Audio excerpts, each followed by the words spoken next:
Allow me to start by telling the story of one of the greatest leaders of all time, Alexander the Great.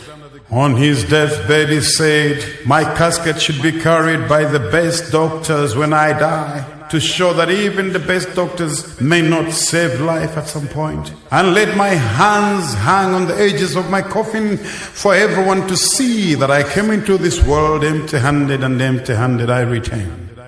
Oh, scatter my gold and silver on the way to the cemetery, so that everyone knows that the treasures of this world remain on this earth. The only precious treasure we have on earth is time. When we lose time, we can never reclaim time.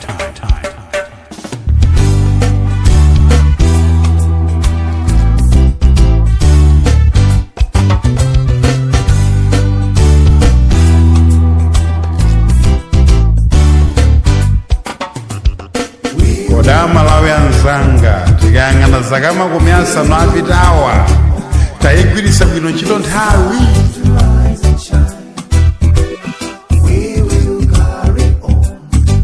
When was Dr. H. LUCIUS Banda landed in Malawi in 1958, he said the people of Mazaneno were literally naked.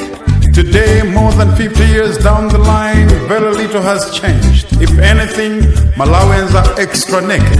Our mothers still walk with no shoes on their feet under 5 clinics.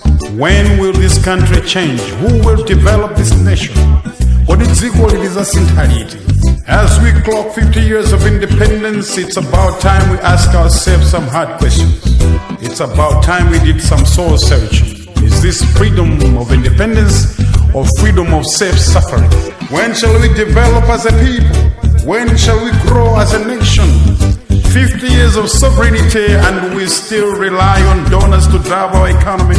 Udaliona kuti khanda la zaka 50 wawa lokwawa loyama lobandamano zaka 50 nkomango khalira kufuna thandizo asamalia lero aroba akudiyenda ninoka wothandiza adalipo koma kuba kwa yuruba ena akulusolola akufuna kwabwino dali nawo koma aroba atsogoleri kulibe isakaso golera nzeru osafuna kutipera. But it's time we heard our politicians accountable.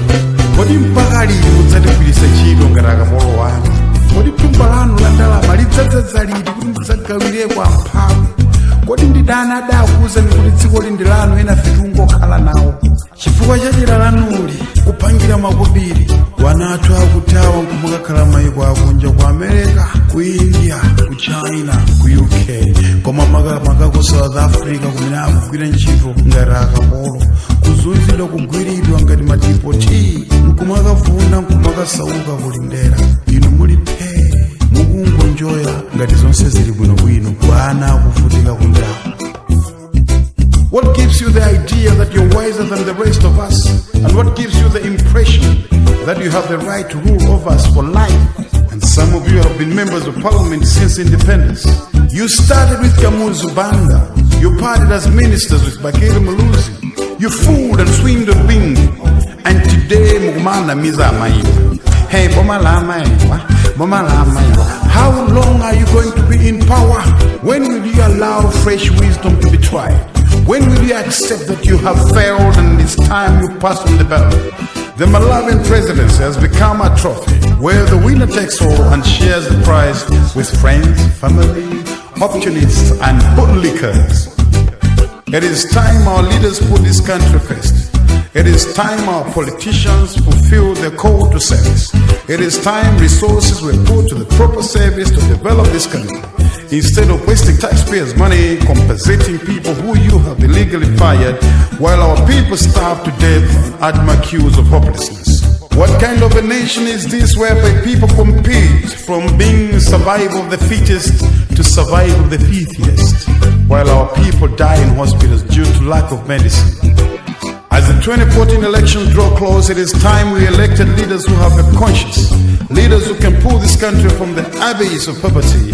After 50 years of independence, is this the best you can do? Is this the best we can do? Are we bad enough to tolerate such mediocrity that we can watch our president, like a cruise for the Christmas, riding around the country distributing maize? For what use is the disaster and the relief department? when Her Excellency goes around distributing UFA worth 1 million and spending 14 million on allowances. So and the opposition, Mr. Permanent Opposition Man, my gogo. Isn't it time that you could go home and rest a bit than just sleep in the parliament? We should be ashamed of ourselves. What kind of Malawi are we building for our children? What kind of examples are we setting as a country? It is time we looked at where we have come from, what have we achieved, where have we failed, what could we have done better, where do we want Malawi to be in the next 50 years? If we do not make an effort to develop this country 50 years from now, time will make fools of us. Chifukwa tikapanda kuziposa ndikuyankha mafunso zaka 10 ndi zisanu zikubwerazi izakhalabe dziko lopemphesa, izakhalabe dziko lomvesa chisoni, kwina kuwana akubweza bzingongole zimene tilutapitapita tsiku ndi tsiku. And then there are two other major problems that have hindered Malawi development. Rich Malawians who do not want to help their poor brothers. How do you feel when you hear that Malawians are dying of hunger while you have millions stashed in the bank? How do you sleep at night? Koma mulindi muntu, mulindi kazi, mulindi mtima, chomwe mungaziwe mchakuti chauta akamapereka chuma, amakhala akufuna kuti niyo mukhale vyenu kuti nyamule chumacho mthandize nacho anzanu osowa. Inu mukhala ndi zindalama moyo wanu wonse mpaka kufa kuzisiya, mwana wanu kuzisiya, wina kuzisiya. My brothers and sisters, it is time to open our eyes. There is need to regulate these religious activities in our country. We see the influx and springing out of many religious churches coming out today. It is time to open our eyes and refuse to be fooled by false prophets. People who are busy collecting money from the poor in the name of God in order to buy expensive suits and cars, which God do these people say. Let us be faithful and not faith fools. It is time that we save our people from this. Because God gave us this country and there will never be another Malawi.